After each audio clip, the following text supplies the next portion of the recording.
pa talaga kami kumain kasi wala kaming ulam. So merong dumaong na isang baluto, isang pambot, nagbibenta ng na masag. May pakita daw pa. Ayan po, nakabili kami worth of 100.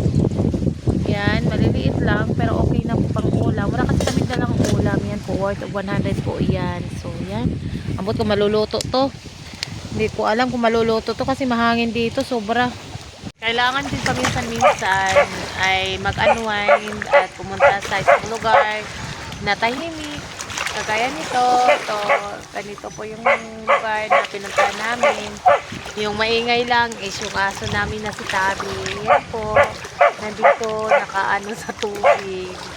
Dito lang kami sa lilim ng sa Bono. Meron naman doong cottage na pwede pagrentahan kaso 300 yung so dito na lang napag-isipan namin ng asawa ko. Yan po, ganito yung view dito.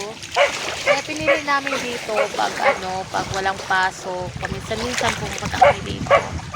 Pag double day off, pag one day lang, nakakapagod din, diba? Pag maliligo sa dagat, sobrang nakakapagod. Pag galing ka sa dagat. Hindi ko alam kung bakit.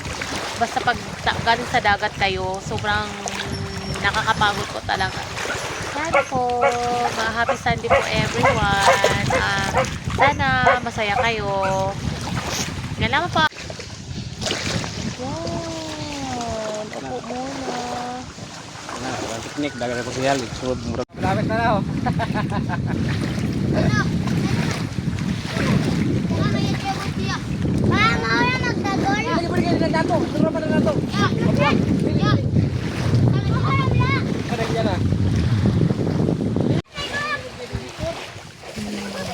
Ganyan niya kamahal yung alaga niya. Tingnan niyo.